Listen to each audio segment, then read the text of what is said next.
소개해드렸듯이 우리 품목 자조금 단체에 대한 우리 농업 쪽 권위자십니다.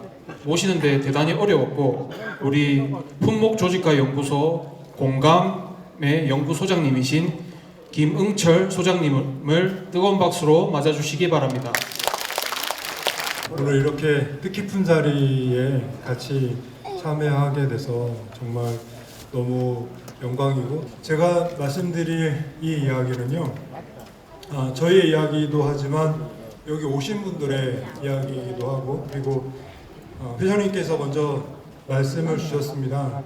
우리 청송에 그 농업이 굉장한 농업이고 또 굉장한 성과를 만들어냈지만 앞으로 대전환이 필요하다. 그래서 그 대전환을 위해서 우리가 무엇을 알아야 하고 또 무엇을 활용해서 어떤 성과를 만들어내야 될 건지, 그래서 그러한 이야기들을 간단하게 정리했고 또 말씀을 드리려고 합니다. 그렇지만 시간이 한정되어 있는 관계로 좀 핵심만 간단하게 말씀드릴 수밖에 없고요.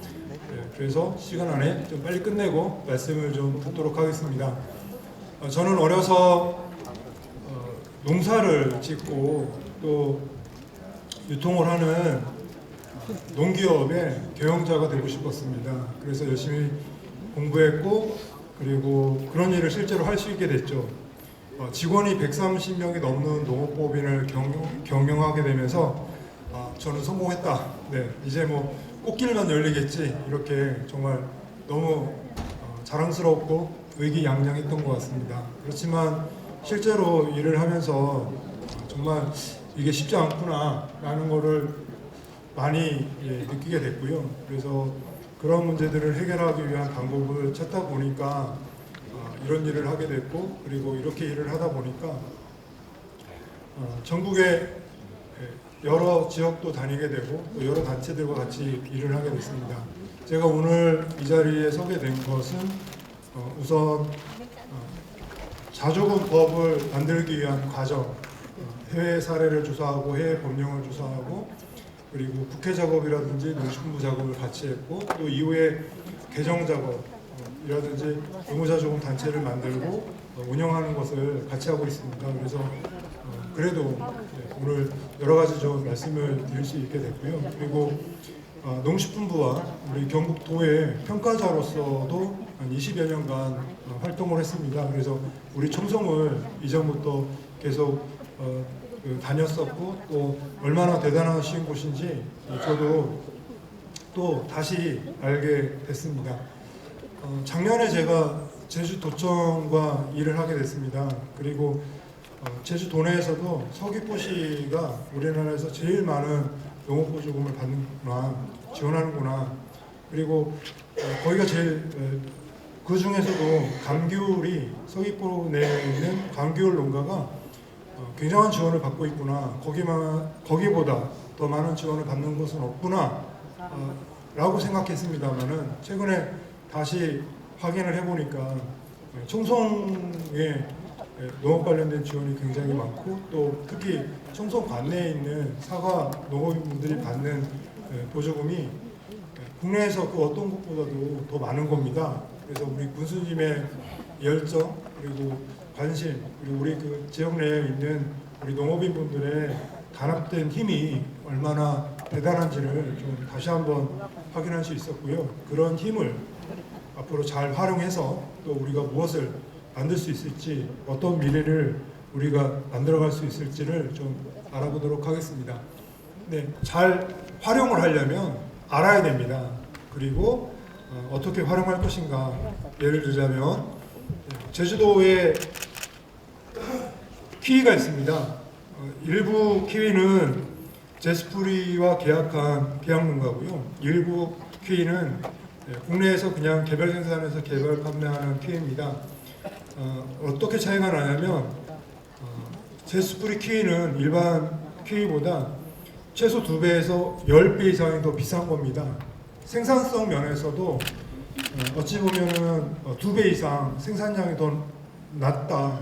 그리고 심지어는 등 외품까지도 철저하게 관리를 하고 있고 또 비싸게 팔고 있더라. 그래서 파리바게뜨라든지 뚜레쥬르 뭐 이런 곳에 가보시면 키위로 만든 생과일 아이스크림이 있습니다. 그런 거 하나만 보더라도 또 우리 전국에 카페가 많죠. 우리나라에 10만 개 정도 되는 커피숍이 있습니다. 그 커피숍에 없는 꼭 있는 과일이 있죠. 네, 키위 그리고 키위 스무디 또는 그 생과일 음료로 해서 만들어주는 그런 게 있습니다. 우리는 대한민국이거든요. 대한민국에서 그렇게 팔리고 있고 또 전 세계 여러 곳에서 그렇게 팔리고 있어요. 그래서 우리 사과도 우리 청송에서 재배한 여러 농산물들도 그렇게 판매할 수 있을까? 그렇게 판매하기 위해서는 그렇게 생산하기 위해서는 우리가 이러한 제도, 이러한 조직을 어떻게 활용해야 될까? 그런 것들에 대해서 오늘 말씀드리려고 합니다. 그것처럼 중국과 일본을 제외한 전 세계에 세계 여러 나라에서 사과 의무자조금 단체를 만들고 육성하고 있다. 그리고 그러한 단체들이 여러 가지 역할들을 하고 있습니다. 그런 걸 보면서 깜짝깜짝 놀라게 되는 거죠. 그리고 하나하나를 눌러보면 그 나라의 홈페이지, 페이스북, 유튜브 같은 것들을 볼 수 있습니다. 그런 것들을 보면서 우리가 어떤 일을 해야 할지 절절하게 느낄 수 있게 되고, 그래서 우리도 이렇게 다른 나라에서 지원받는 만큼 아니죠. 다른 나라에서 지원하는 이상으로 우리가 지원을 받고 또 다른 나라가 제도적 권한과 책임을 부여하는 그 이상으로 우리가 제도적인 권한과 책임을 가질 수 있도록 하는 것이 결국은 우리가 살아남는 길이고 또 우리가 앞으로 해야 할 일이라고 할 수 있습니다. 이런 단체는 누가 만드는 걸까요? 우리 농민들이 똘똘 뭉쳐서 만들어야 되는 걸까요? 사실은 그렇게 할 수 없습니다. 왜냐하면 개별 농가 입장에서는 다른 지역 농가를 위해서 돈을 낼 수도 없고 또 우리 지역에 또 우리 나라에 어떤 농가가 얼마나 있는지를 확인할 방법이 없습니다. 그래서 대개는 주산지 지자체가 나서서 역할을 하게 되고요. 또 그 지역의 농업인 단체 그리고 연방 정부가 또 지원을 합니다. 우리도 내내 마찬가지죠. 사과 의무자조금이 사과 자조금 단체가 어떻게 만들어졌느냐 아시는 분들은 아실 겁니다. 과거에 경북도가 먼저 나섰고 그리고 농식품부가 도와주셨고 주산지 시군에서 또 같이 도와주셨습니다. 농협들이 도와주셨고 각 지역의 농업인 단체에서 또 나서주셨고 이렇게 해서 의무자조금 단체까지 만들어지고 이렇게 여러 가지 사업들을 할 수 있게 된 거죠. 그런 측면에서 보면 특히 주산지 지자체의 역할이 중요하다. 운영도 마찬가지입니다. 사과자조금 단체가 잘 운영되기 위해서는 주산지 지자체와의 관계, 사업 그리고 여러 가지 제재 또는 지원 이런 것들이 꼭 필요하다. 그리고 왜 정부와 지자체에서 다른 나라에서 이렇게 자조금단체를 육성하느냐 여러 가지 이유가 있습니다. 이유에서 이야기하는 것처럼 중소농가를 보호하기 위해서다. 미국 정부에서 이야기하는 것처럼 중소농가를 보호하는 거다. 뭘 통해서? 적정 가격을 유지해서 일정 가격 이하로 소비자 가격을 낮추고 또 일정 가격 이상으로 생산자 가격을 유지하도록 해서 생산자를 보호하고 소비자를 보호한다는 게 그 목적이고 그렇게 하기 위해서 세계 여러 나라에서 의무자조금단체를 육성하고 있습니다. 보시는 것처럼 100년 전부터 이렇게 권한과 책임을 부여하고 있고 여러 가지 사업들을 하게 하고 있죠. 누가? 정부가 뭘 통해서? 법을 통해서. 이거는 법률행위입니다. 어떤 분들이 어떤 공무원분들 또는 어떤 높은 분들이 이렇게도 말씀을 하십니다. 농사 짓는 분들이 다 해야지 어떻게 우리가 이걸 다 챙겨줄 수 있느냐. 조직화는 농민이 해야 된다라는 말씀을 주시죠. 저는 다시 반대로 묻고 싶어요. 자, 우리가 국회의원을 왜 뽑습니까? 법에 따라서 국회의원을 뽑고 그 국회의원들이 전체 국민이 준수해야 할 법을 만들고 시행합니다. 다른 나라의 사례를 보니까 다 똑같은 구조이더라. 국회의원들을 뽑습니다. 우리 각 지역을 대표하는 농민의 대표를 법에 따라서 선출하고 그 선출된 대의원들이 의사결정을 해서 전체 농업인분들이 준수해야 하는 사항을 만들고 시행하는 거죠. 정부의 승인을 얻어서 시행을 하는 것이고 또 그렇게 해야 구속력을 가질 수 있습니다. 역할과 관련해서도 좀 여러 가지 입장이 있습니다. 자조금단체를 만들면 우리 한우처럼 소비 홍보 중심의 사업을 해야 된다라고 말씀을 주시는 분도 있고, 아니다, 어제 제가 영천에서 만난 분께서는 왜 우리가 공판장에서 그 가격을 받아야 되냐, 공판장에 물건을 내지 말아야 되는 거 아니냐, 가격이 싸면 물건을 내지 말고 우리가 버텨야 되는 거 아니냐라고 열변을 토하시기도 했습니다. 그러한 공급 관리라든지 그 거래교섭력을 높이기 위한 여러 가지 활동들도 자조금단체 차원에서 할 수 있다. 결국은 전체 농민을 대표하는 그런 그 단체가 권한과 책임을 가지고 농업인들이 준수해야 하는 여러 가지 사항을 정해서 시행하는 게 단체다라고 할 수 있는 거죠. 자, 또 똑똑하신 분들은요 이런 말씀하십니다. 아, 이거 안 돼. 이건 안 되는 거죠. 왜냐하면 WTO가 있다. 세계 여러 나라에서 다 개방해야 되고 다 풀어야 되는 상황이고 또 지원을 하지 말아야 되는 상황인데 이런 게 되겠냐? 네, 그분 말씀도 맞다라고 할 수 있습니다. 그렇지만 이미 WTO에서 허용을 했고, 그리고 믿지를 않으셔서 또 WTO 그 홈페이지에 원문으로 나와 있는 이런 사항도 제시를 했습니다. 이렇게 WTO가 허용하고 있기 때문에 선진국이라고 하는 세계 여러 나라들이 다 의무자조금단체를 지원하고 있는 것이고 권한과 책임을 부여할 수 있는 것이죠. 그리고 그런 것들을 보면서 깜짝깜짝 놀랍니다.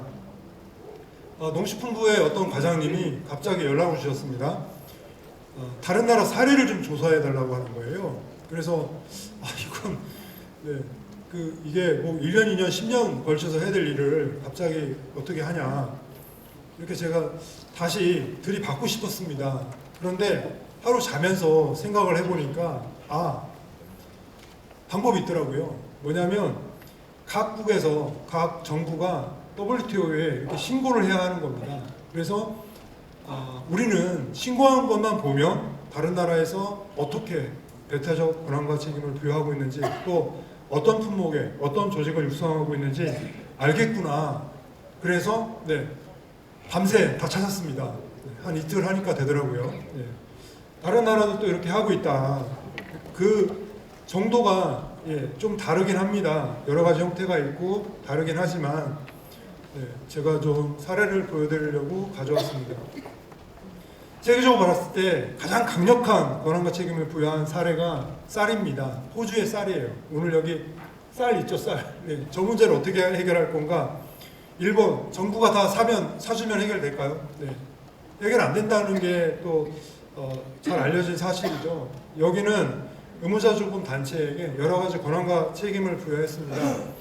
전체 경작자들이 결정을 해서 의무자조금 단체를 만들기로 했다 그러면 이 의무자조금 단체가 농민의 준수사항을 정할 수 있고, 그 준수사항을 어떻게 정했느냐, 일단 첫 번째는 우리 회장님께서 말씀 주신 거 있죠. 먼저 신고, 출하 이력 관리 또는 신고를 해야 됩니다. 그리고 다음은 출하를 할 때 어떻게 출하해야 되는지 그러한 준수사항이 정해졌고, 또 유통을 할 때 우리가 만든 협동조합을 통해서만 유통을 한다. 그리고 가격을 받을 때 우리가 정한 가격을 기준으로 받는다. 생산자 책임 최저가격자라는 말이 있듯이 그 가격, 품위별로 일정 가격 이상을 받도록 정했습니다. 그래서 그 준수사항을 위반하는 경우에는 법적으로 처벌을 받는 거죠. 그래서 여튼 국내 가격, 수출 이런 것들을 전체적으로 유통과 생산과 유통을 통제할 수 있게 권한과 책임을 부여한 사례가 호주 쌀이고 그 쌀의 사례가 여기에 있습니다. 이런 의무자조금 단체가 잘 돌아가고 그러한 협동조합이 잘 돌아갈 때 어떤 일을 할지 어떤 일을 하는지 이 그림을 보면 대본에 이해하실 수 있을 거예요. 우리 농민들이나 호주의 농민들이 똑같습니다. 나이도 많으시고요. 네, 그리고 똑같아요. 하는 고민이. 호주 쌀 같은 경우는 전 세계적으로 봤을 때 세계 평균 물 사용의 5분의 1, 물 사용량을 5분의 1로 줄였고 쌀은 더 맛있고 또 여러 가지 제품을 만들어서 잘 팔고 있습니다. 그래서 우리도 그런 이런 예처럼 개별 농민이 알아서 뭐 세무 회계도 공부해야 되고 외국인 관리도 해야 되고 생산과 유통도 다 혼자 해야 되고 이게 아니라 우리가 좀 똘똘 뭉쳐서 같이 할 수 있는 방법들을 찾아보는 것도 방법이다. 다음은 보조금 이야기입니다. 보조금을 지원할 수 없다. 이게 정부의 일관된 입장이라면 저희는 그렇지 않다고 당당하게 얘기할 수 있습니다. 왜냐하면 보시는 것처럼 WTO에서도 허용되는 보조금을 정했어요. 다른 나라에서도 그래서 이러한 형태로 보조를 많이 하고 있습니다. 우리가 보조를 못할 이유가 없는 거죠. 우리 청송을 예를 들자면 직접적으로 농업인분들에게 보조하는 게 문제가 된다면 자조금 단체를 통해서 보조를 한다면 크게 문제가 되지 않을 수 있다.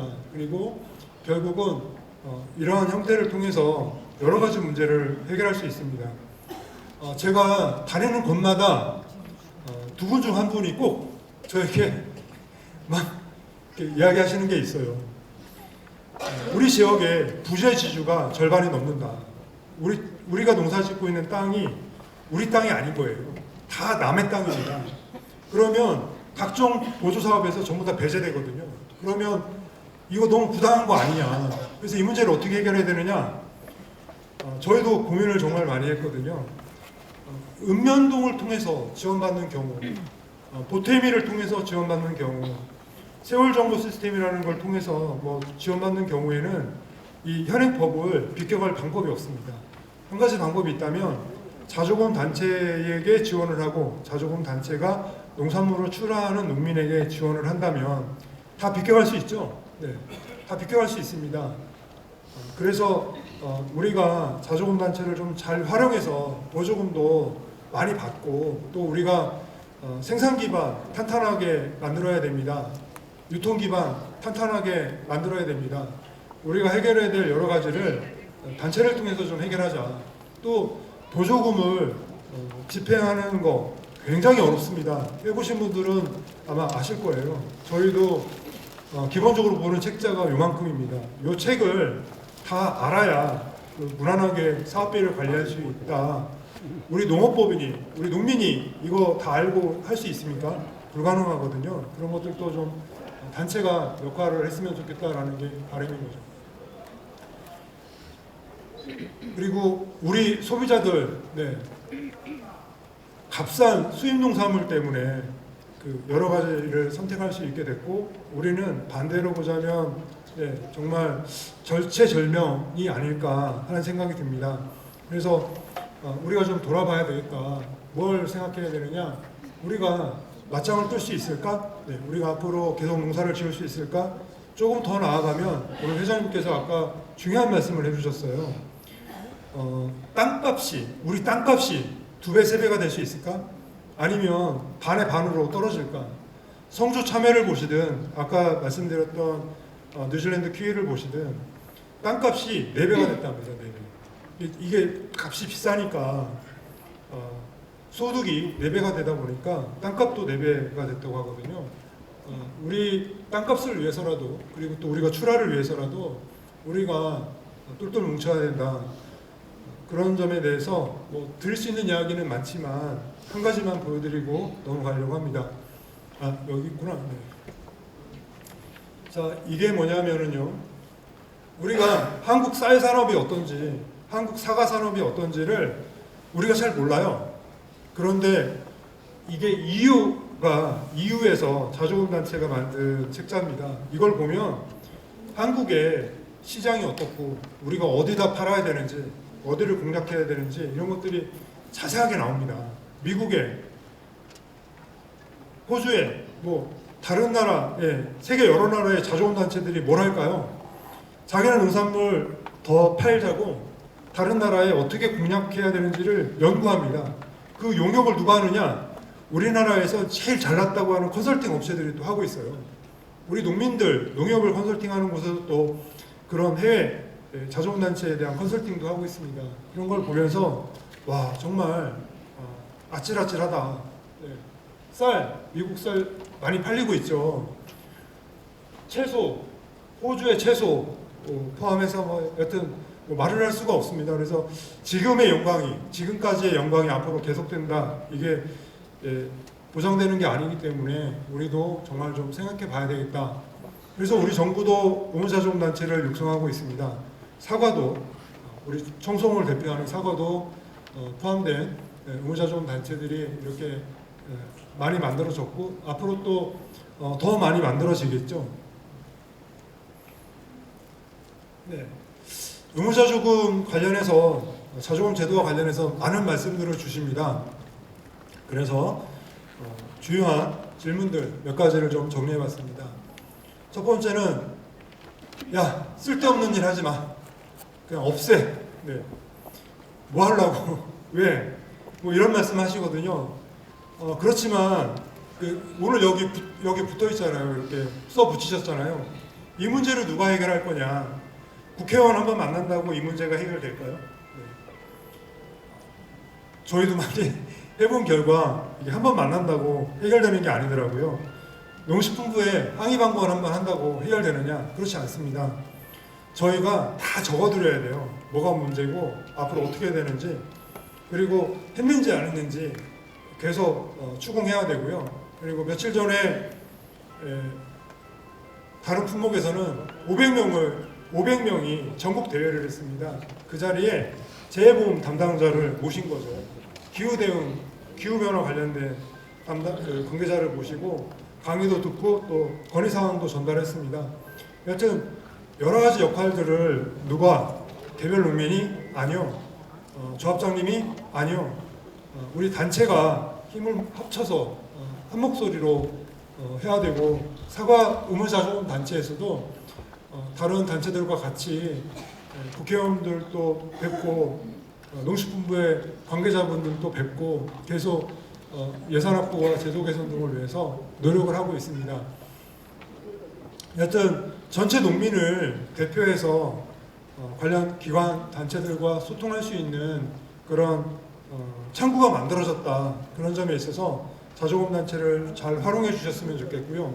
우리 청송에서 자조금 단체에게 사과 자조금 단체에게 또 저에게 말씀을 주시면 그런 내용들을 반영해서 실시간으로 어떤 신속하게 해결이 될 수 있도록 최선을 다하도록 하겠습니다. 참 이거 보기만 해도 네, 그 먹먹하신 분들도 계실 거고 답답하신 분들도 계실 겁니다. 이 재해가 한 번만 오는 게 아니죠.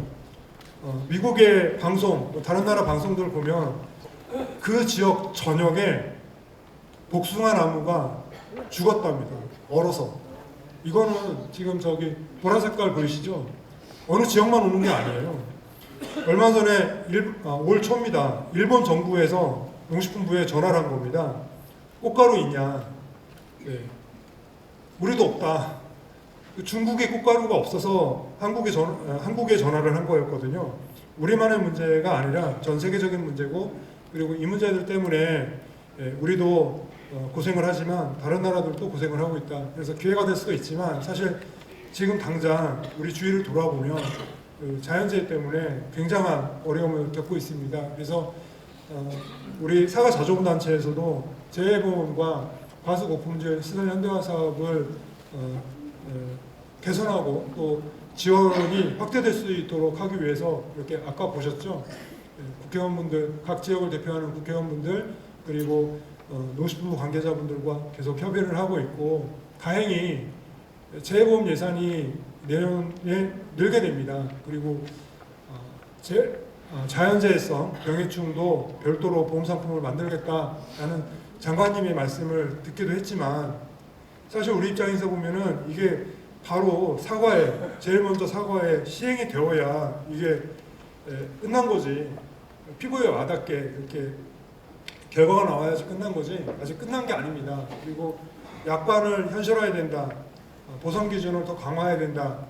지원 요건을 완화해야 된다. 뭐 이런저런 말씀들이 많습니다. 그런 우리 바람이 이루어질 수 있도록 자조금단체 차원에서 계속 노력을 하도록 하겠습니다.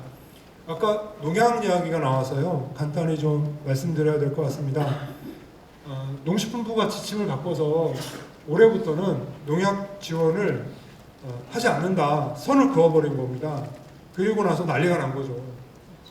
이게 안 되니까 우리 청송군에서 갑자기 좀 갑작스럽게는 했지만 명예피해 저감자라든지 약재 지원을 한 걸로 알고 있습니다. 상주, 예를 들면 상주다 그러면 작년에 약재 지원을 30억 원 정도를 했습니다. 그 돈이 우리 없어진 거예요. 굉장히 심각한 문제입니다. 그래서 다른 단체들과 같이 다시 약재 지원이 될 수 있도록 노력하고 있고, 그리고 재해 예방 시설로 지정이 되면 그 품목에 대해서는 2012년도 3월 이후 과원 제외 이런 거 없이 바로 지원을 받을 수 있기 때문에 그 재해 예방 시설을 더 많이 지정해 달라고 농식품부에 요청도 하고 있습니다. 다음은 나에게 뭐 도움이 안 된다. 전국 단위 사업 이런 거 다 필요 없다. 네. 우리 집에 뭐 1,000만 원 꽂아줘, 1억 원 꽂아줘, 이렇게 직접적인 도움을 지원을 요청하시는 분들이 있습니다. 그렇지만 우리 사업비가 아직 많지 않죠. 그래서 개별 경제 단위로 보조 사업을 할 수 있는 그런 상황은 아니고요. 그렇지만 전국 농업인들을 대상으로 하는 여러 가지 사업들을 하고 있고, 그리고 또 일부 지역과 관련된 사업들을 하고 있습니다. 자조금이 성공하기 위해서는, 자조금 제도를 우리가 잘 활용하기 위해서는 전국 단위 사업도 중요하지만 앞으로 지역을 중심으로 하는 그런 사업들을 많이 해야 할 것이고, 그렇게 하기 위해서는 지역의 조직이 굉장히 중요합니다. 그래서 앞으로 시군 단위로 자조금 사업이 활성화가 되고 또 시군 단위로 자조금이 많이 거칠 수 있도록 하는 그런 대책도 시행이 되어야 하겠습니다. 네, 또 많이 말씀 주시는 내용입니다. 개인정보보호법이 굉장히 무서운 법이다 보니까 개인정보를 수집한다거나 또는 이용한다거나 제3자에게 제공하는 경우에는 법적인 처벌을 받을 수 있습니다. 그러다 보니까 국민들 입장에서는 아이고, 내 개인정보가 어떻게 거기 있냐, 내 연락처를 어떻게 알았느냐, 이렇게 말씀들을 많이 하십니다. 그렇게 할 수 있는 이유는 법에 정부가 자조금단체에게 농업경영체 등록정보를 포함한 통계자료를 제공할 수 있는 법적 근거가 있기 때문에 그렇고요.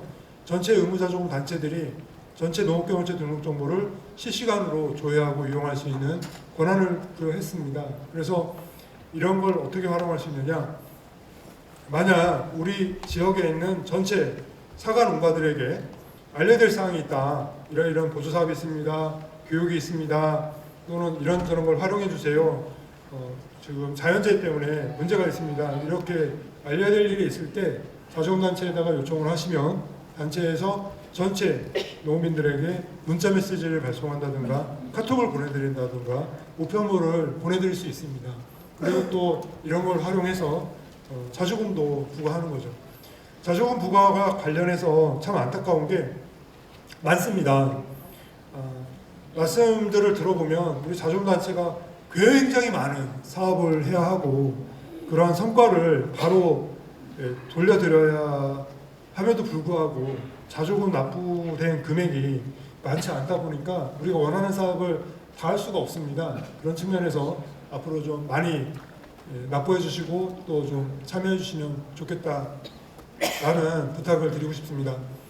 다음은 나한테 알려준 적이 있냐, 소개한 적이 있냐, 설명한 적이 있냐, 이런 말씀도 주십니다. 그래서 보시는 것처럼 일단은 책자 하나를 보내드리는데 10,000원이 든다라고 하면 그러면 5만 개 경영체에게 보내는데 5억 원이 듭니다.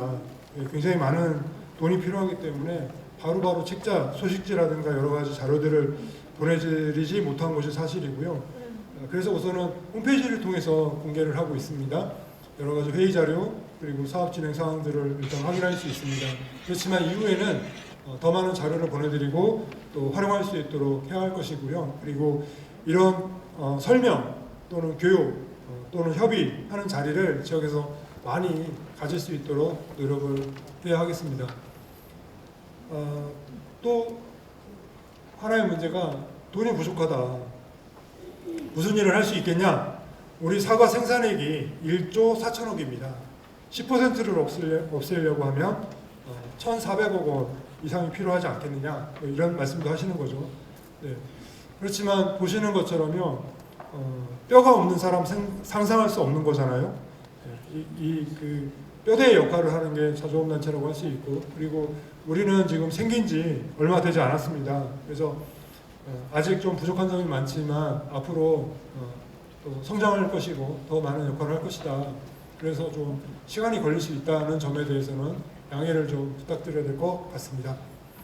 우리 군과 우리 청송군과 또 좀 비슷한 사정, 비슷한 규모라고 할 수도 있습니다. 경북 성주죠. 제가 대구에서 10년간 살았습니다. 10년간 살면서 성주를 보니까 우와 대박 이런 말이 그냥 절로 나오는 겁니다. 왜 그러냐? 여기는 20년 전과 비교했을 때 생산액이 3배로 늘었습니다. 2천억이었던 게 6천억이 된 거죠. 그리고 여러 가지 사업들을 하고 있어요. 그 중에서 제일 유명한 사업이 저급과 저품위과를 4조금 낸 만큼 수매 지원하고 또 1년 내내 참여가 출하될 수 있도록 생산 시기를 분산했습니다. 또 가격이 폭락할 거다 그러면 한 달 뒤에 가격이 떨어질 거다, 보름 뒤에 가격이 떨어질 거다, 그거를 알게 되면 바로 소비 촉진 행사를 해서 물량을 없앱니다. 가격이 떨어지기 전에 선제적으로 없애버리는 거죠. 그렇게 하게 되면은 이전에 판매되던 양보다 25배 이상의 물량이 팔리기도 한다고 합니다. 굉장히 잘 하고 있다라고 할 수도 있고요. 그래서 우리도 성주 참여 못지않게 저기가 6천억이라고 하면 우리가 1조 원의 산업으로 우리 사과 산업을 키우고 고추 산업을 좀 키웠으면 좋겠다라는 게 바람이고요. 그렇게 하기 위해서는 자조금이 꼭 필요하다. 성주의 자조금은 세 가지입니다. 농민이 바보라서 세 가지 자조금을 납부하고 있는 게 아니거든요. 첫 번째는 공손회라든지 장국반 단위의 자조금, 또 하나는 군 단위의 자조금, 또 하나는 전국 단위의 자조금입니다. 그래서 자조금을 활용해서 할 수 있는 일들이 여러 가지가 있고 이게 될 때랑 안 될 때랑은 엄청난 차이가 있다라는 말씀을 드리고 싶었습니다. 우리는 농사 짓는 분들이고요. 그리고 우리는 항상 가격에 민감합니다. 그래서 가격이 어떻게 하면 잘 나올까 고민을 하게 되죠. 이 가격이 잘 나오려면 공급 관리와 수요 관리가 필요합니다. 공급이 많아지면 수요보다 많아지면 가격은 떨어질 수밖에 없다라는 게 상식일 수 있습니다. 그래서 공급 관리와 수요 관리를 앞으로 어떻게 할 것인가? 그러면 우리가 공급을 줄여야 되는 거 아니냐? 여러 가지 말씀 주실 수 있지만 또 그렇지도 않더라.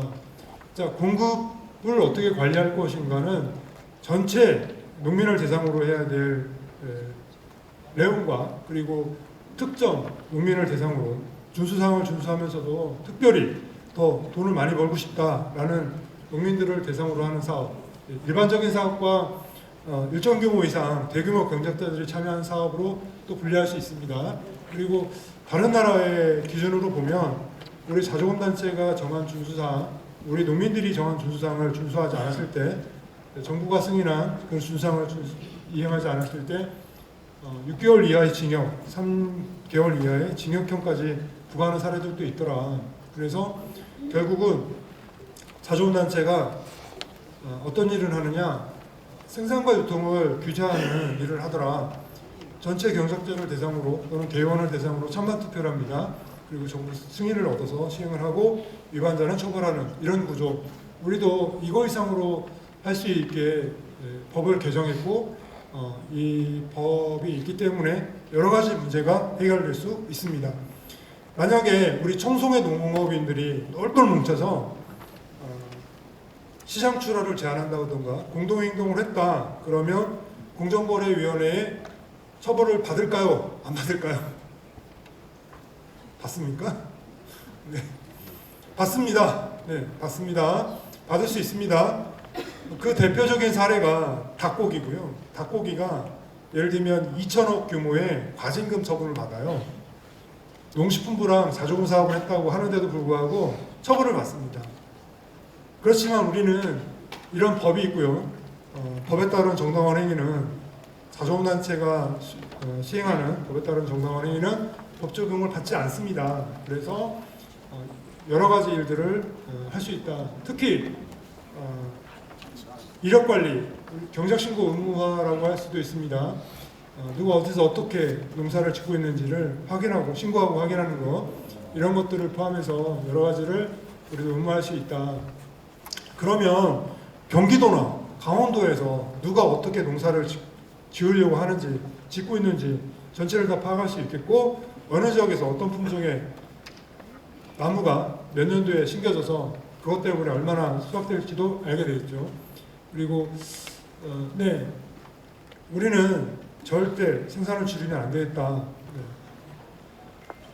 우리가 생산을 줄이는 만큼 다른 품목에서 다른 지역에서 덕을 봅니다. 결국은 경기도가 오늘 말씀드리는 내용 중에 또 중요한 얘기인 것 같아요. 경기도가 강원도가 생산량을 늘리든 말든 키위로 볼까요? 제스프리 키위는 국내 키위가 생산이 늘든 줄든 다른 키위가 수입이 되든 말든 다른 나라 과일이 들어오든 말든 제스프리 키위는 항상 맛과 품질 그리고 브랜드로 승부를 합니다. 똘똘 뭉칠 수 있게 거기도 자조금법이 있고 또 자조금 단체가 역할을 하고 있습니다. 정부가 역할을 하고 있고요. 그래서 우리도 이렇게 똘똘 뭉쳐서 잘 팔아야 되겠구나.